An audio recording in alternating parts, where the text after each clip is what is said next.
What up, everyone? It's the DCEU podcast, man. And in this podcast, I'll be talking to you about bringing back the Snyderverse. I'll be looking at several points as to why we need to bring this DC universe back. Now, let me start off by mentioning some of the controversies some people find about it, like the dark atmosphere, how some of the characters are handled, the storylines, moments, whatnot. First thing I want to talk about are counterpoints to all these. First one is the dark atmosphere. I understand that past DC movies, dark atmosphere usually worked for, say, Batman, not really associated with characters like Superman. But something that people overlook is that, a lot of the comics are dark, even with heroes like Superman, Wonder Woman, Green Lantern. Now, those heroes are mostly have had comic books in which the story has a gritty atmosphere where they would die, people they love will die, or stuff like that. So the dark atmosphere isn't something to complain about. For some, it may need a little bit of adjustment, but it's not something that you gotta overly criticize about. In fact, a darker atmosphere is better, as I've stated in some of my past podcasts, is that this dark atmosphere helps bring out the true pain and suffering and challenges that these heroes have to face on a regular basis. For example, with Superman, we get to see the internal struggles he has trying to adjust to being part of Earth. Not just trying to find out where he fits in, but actually trying to work towards the people's favors, or just trying to figure out who he is, not just as a superhero, but as a person. None of the past Superman movies have ever really captured that before. It mostly just has him being accepted right away by the people. He doesn't have to work to win them over. But this dark atmosphere helps soon to emphasize that character arc that Superman has to face on a regular basis. We also get to see the morals he has to consider when having to save people. We see his struggle with having to keep his powers in check. We even see how he deals with having a girlfriend, aka Lois Lane, while simultaneously wanting to be Superman and trying not to have her dragged into some situations. Other points when it comes to a darker universe, we also see characters being a little bit more brutal than we're used to, with Batman. Now, we've seen in Batman movies where he kills people, and while people may not feel comfortable about that, keep in mind that in the comics, Batman has killed before, and not just the alternative versions of him, like Thomas Wayne's Batman, but Batman has also used guns in the comics as well. So this darker atmosphere, him being a brute, and also using uncanny weapons like that's because, unlike other Batman movies, we get to see the major struggle he has as a person. We see how 20 years worth of fighting crime has warped his mind even further than what it was as a kid after being traumatized by the death of his parents. We can see the pain he feels with not only wanting to keep people safe, but wanting to keep thugs off the streets for good. Well, at times it seems like he's gone too far. Keep in mind that a person's mental health and thinking can be very warped after everything he's experienced, especially with the loss of Robin. So, keep in mind another thing is that when bringing in heroes say, Wonder Woman, Flash, Cyborg into a darker atmosphere, it's another challenge to see their biggest fears, their biggest challenges, and we can see great motives towards their characters with trying to do what's right while balancing with wanting to live the life they want to live, a normal one, but can't do it because they have certain obligations as heroes. And as for the plot, Now, some people who have argued that DC should have followed Marvel's formula about just building up to their team-up movies rather than just throw it out there right away. But keep in mind that while a build-up does give it a charm and leave you wanting more, by doing this, we can see like how early dynamics work with heroes that aren't affiliated with some kind of government, that are more free range. Like, instead of being forced to having to come together, we can see like how they choose to work together. So when forces like Darkseid or the Legion of Doom show up, we can see like a well balance between being forced to team up with wanting to do it freely and seeing it as a necessity. And then with villains like, say, Darkseid, who show up instantly instead of building up to him, it's great because seeing how these threats can come right away rather than just building up gives a more realistic touch and feel to it. So whenever we have, like, say, the Legion of Doom show up in the sequels like that was originally planned, we can see like how after overcoming like a mountain of trouble like Darkseid, we can see like how lower level villains like Lex Luthor or the Riddler can be just a big enough challenge for the Justice League. In fact, they can be even more devastating than someone like Darkseid.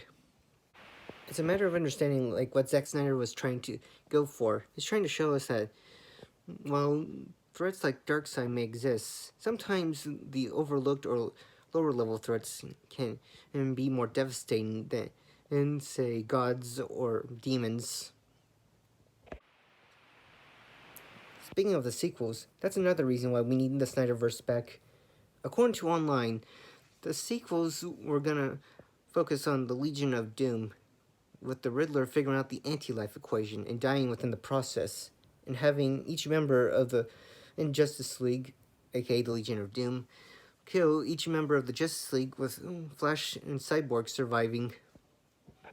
With that done, maybe the Flash movie would have focused on him entering the Speed Force, going back in time and trying to prevent everyone's death, but also causing the Flashpoint story arc to happen.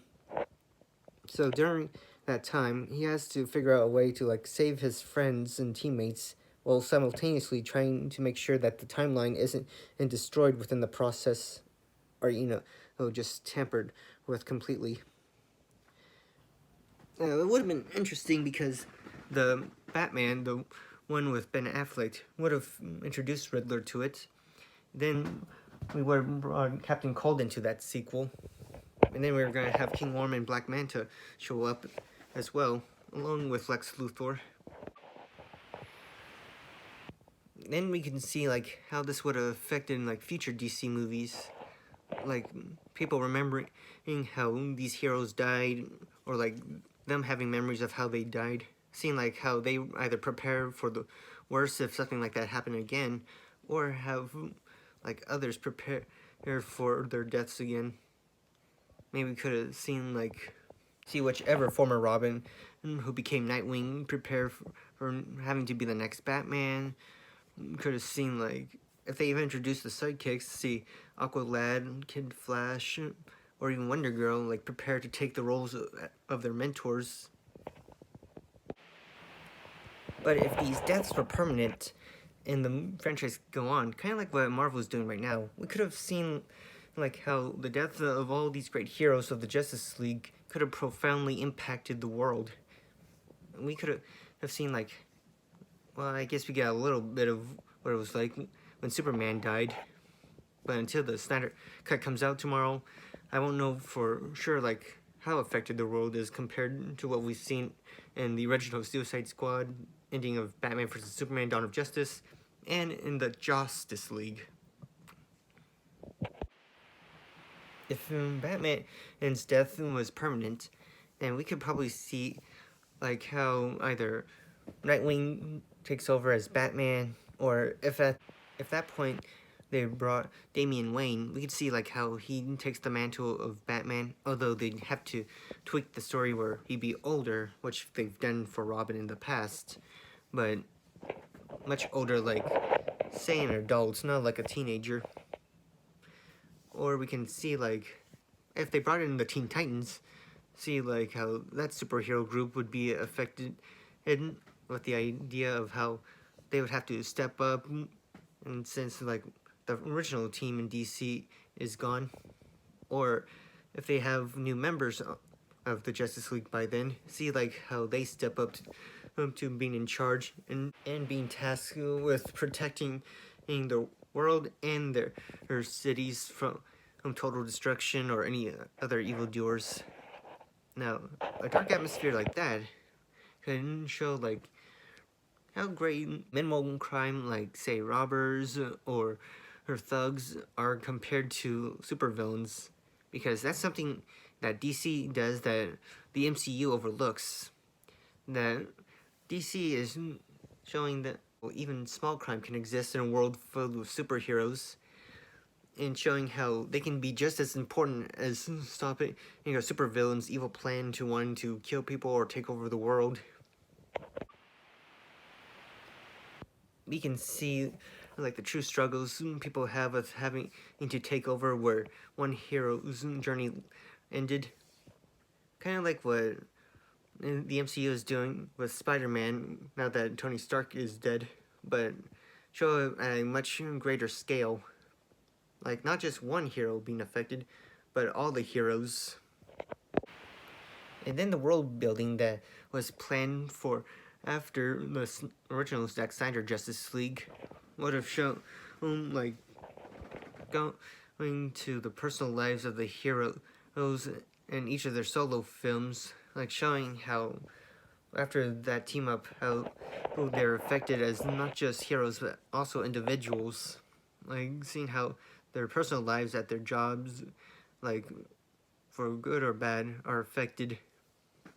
We can see them be either more confident or see like have some kind of negative impact compared to the outcome of say the Avengers, where at the end everyone had a positive impact of learning to come together as a team, but you don't see like it applied to their regular lives, even though they don't hide their identities. I mean, get a little bit of Iron Man 3, how he had PTSD from seeing the Chitauri army when he flew that nuke into space. But we don't see it in Thor or in Captain America. We just only see it in one hero, so this would be all the heroes. And then we can see like how this monumental moment affected the build-up of their world, like showing people's faith in the heroes, seeing like more controversies surrounding them. And then for Zack Snyder himself, we get to see like more of his handling of these heroes. While I have mentioned like the controversy surrounding them, in truth, his style really helps bring out like all those struggles I've talked about, but it also helps to show like get like a more realistic kind of struggle, like not just for the characters, but like the world will face if heroes like them actually existed, or if threats like those ever did happen. Plus, I feel like, except for the Snyder cuts, that Zack Snyder's movies are going unappreciated within the franchise, because not only did Batman vs Superman give us like the realistic problems and occurrence in a world filled with heroes and villains and other sorts of disasters, but we can get to experience like awesome action sequences and see like how interactions between characters could feel in an actual setting, because the Avengers, well, there's like too much like argument, bad blood between them. But with the Justice League, not only will we have some bad blood, we can see like way more cooperation than the heroes, than the Avengers. I mean, they have a lot of cooperations, all buddy buddy and all, but a lot of times they're always joking around and acting like something like, say, an alien invasion is like a joke, but when it comes to Justice League, they'll treat it more seriously and actually think of like all the different outcomes and possibilities. Whereas the Avengers, like when they're trying to figure out the villain, they only try to look at it from one motive. Like they don't consider like some of the other aspect of what the villain is capable of or what he might do. Also, with more installments to Zack Snyder DC Universe, we can see him grow as a director of superheroes. Like we can see him have like different outlooks and takes for these heroes, different interpretations of not only their styles, but like how the character will develop, like what surprises or plot twists will come along the way. His style is very ingenious and very overlooked because, sure, some parts are a little rush, but sometimes if you give too much explanation to a movie, it can be feel boring and dragged. But with a rush story like that, okay, sure, there are times where it feels like it can be explained more or expanded, but we can see like what he's trying to do with wanting to have heroes who like understand their differences and understand that in situations like in a team up, that every aspect of their powers, and not just their powers but also of their personalities and whatever kind of traits they may have within their character, can come in handy. While the Avengers also do that, I just like seeing Zack Snyder's way of doing it because he's trying to drive a more like emotional and more logical form of it. And then there are all the future heroes and villains and other characters that could have been introduced through his storytelling. Like not just the bad guys for the Legion of Doom, but we can see like say family members to the DC heroes, or have like new characters introduced like Supergirl.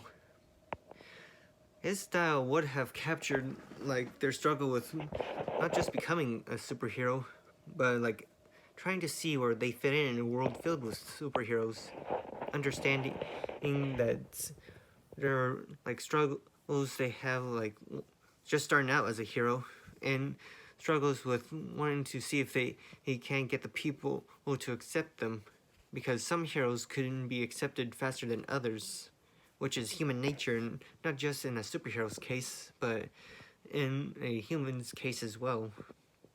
You see like how these characters interact with wanting to measure up to heroes like say Superman, or wanting to become members of the Justice League, kind of like with Spider-Man and Spider-Man Homecoming, but expanded more towards more characters, more heroes with wanting to like fulfill some desire of wanting to find a place for themselves, or wanting to fulfill a desire to be heroes, or like see like their interpretations in the comics conflicted with a more darker world, like with Booster Gold. In the comics, he can be very funny, but see like how a personality like that in a darker universe can sort of, I guess you can say, work with each other or benefit each other.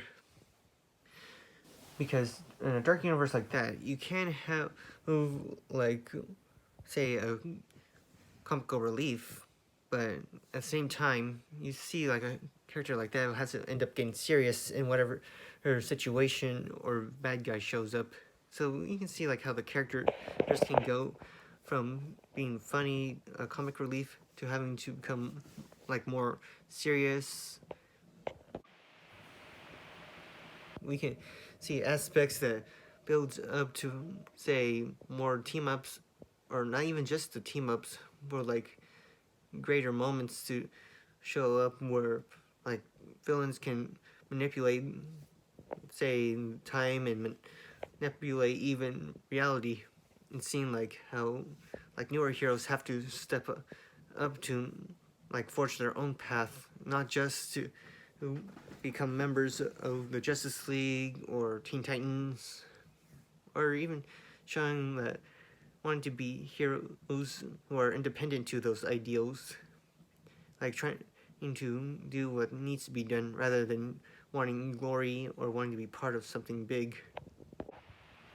And just like with Aquaman and a little bit in Shazam, we can see them evolve from being like some outcasts into being someone that the people who need, like not just as a hero, but to give them some form of hope, kind of like Superman in Man of Steel, or in Batman vs. Superman, and even in Justice League. Joss Whedon's interpretation of these heroes can influence the other characters to take similar steps, and maybe even go beyond it. And that's why I believe the Snyder Cut shouldn't be brought back. Not just because we fans love it, but because I feel like we can see Zack Snyder's universe like grow and expand in ways that not even Marvel would have even considered. And that's all for this podcast. Please make sure to hit like and subscribe to my channel. And be sure to check out my next podcast where I will be doing a review of the Snyder Cut. Thank you, goodbye.